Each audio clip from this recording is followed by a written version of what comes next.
Hi there. Dire Wolf by the Grateful Dead, pretty cool tune. So here we go. We want to start like so. The little introduction, G, right, to a F, and then to the C. So you could play your G a couple different ways. Let's try it this way in the first position. So that is your third finger on the third fret. There's your root right there. Second finger on the second fret of your A string. And then pinky finger is going to be on the third fret of your E string. So you've got a finger on each of the third frets of the E string and one finger, second finger on the second fret of the A string. There's your G.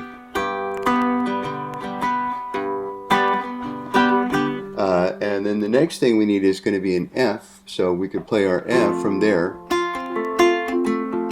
which is either of two ways. You can do it a couple different ways. That's a pretty good F right here. That is third finger on the third fret of the A string, and then pinky finger on the third fret of the D string. There's your root right there. There's your F. Second finger on the second fret of the G string. First finger on the first fret of the B string. There's an F right there. Or you can also play it first finger covering first fret of the E and the B string, second finger on the second fret of the G string, and then third finger on the third fret of the D string. There's one. Or you can play it as a bar. So F's pretty versatile. A lot of different ways to play an F. This one has the F picking up the root on the sixth string here. So that will be the bar. So you haven't essentially made an E. So here's your E, right? Like so. And we're moving back up one fret and then using our finger in place of the nut. So there's an F. So a bunch of different ways to play an F. Another way that I like is up here. And if you play it up here, so that's an F in a different voice. So that's like a D shape with your pinky finger on the seventh fret. So that would be second finger on the fifth fret of the E string, third finger on the sixth fret of the B string, first finger on the fifth fret of the G string, and pinky finger on the seventh fret of the D string. Also an F, so a bunch of different Fs. So this one I like because you can make that little introductory lick that Jerry does. So if we start with a G,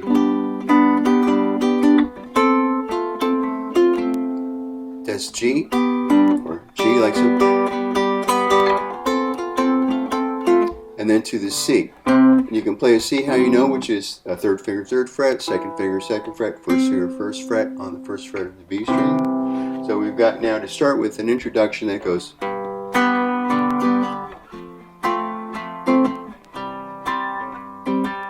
And you can hear what I'm doing with C is doing an alternating bass, which is a C, G, C, C from the 5 string, boom, and then moving my third finger to the third fret of the E string, of the 6th string. Just alternating back and forth. Just that's an alternating bass, kind of cool. So we've got G again, F, and C.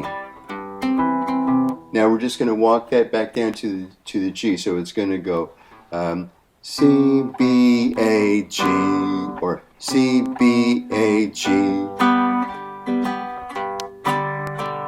So G, G, G, and then we need a B flat, which is actually this. So this is kind of distinctive for Dead stuff and for the way that Jerry plays, like with the flatted 7. I think of it that way anyway.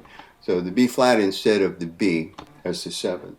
But we need a B flat for the chord there, and we can play that just like you play an A. 3 fingers on the second fret of the D string, the G string, and the B string. So there's your A. Now you want to go to B flat, so all we got to do is move that up one fret, right, and put your finger on your first finger on the first fret of the E string. There's your B flat. And then to the F, which we discussed already. So the first part, G,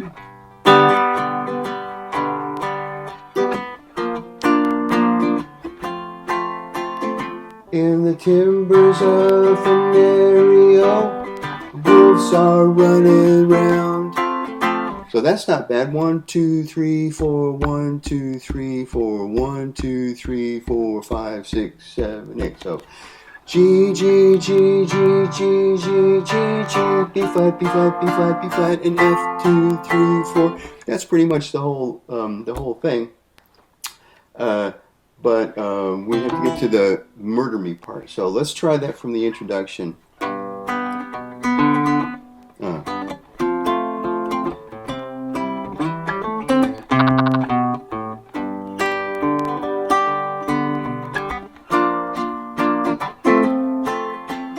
Winter was so hard and cold, froze 10 feet neath the, and then change back to your G. Ground, don't murder me. That's an F again, and then to the G. I beg of you, don't murder me. So there we've got a C, just how you normally do, and a C sus2, which for the C is a D. So we want to add the D in there briefly. And how I play that is regular C, and then I'm picking the D up with my pinky finger, and then lifting it back up for the C, but I'm playing the E, so I got to the F. Please don't murder me. That alternating bass, by the way, that's very sort of country kind of sounding, very sort of rustic and folky, and it's kind of a cool thing to be able to do. So what I'm doing, alternating with my right hand, is, I will show you, from a C, right, to an alternating, still a C, but with a G in the bass. I'm playing.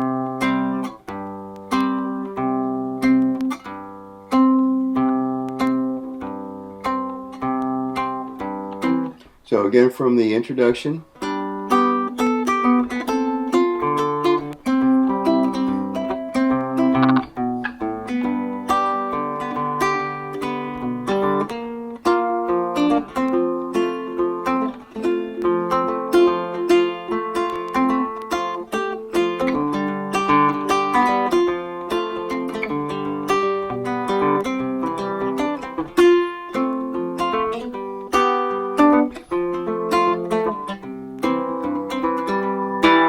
In the timbers of Venerio, the wolves are running round. The winter was so hard and cold, froze 10 feet neath the ground. Don't murder me, I beg of you, don't murder me. Please don't murder me.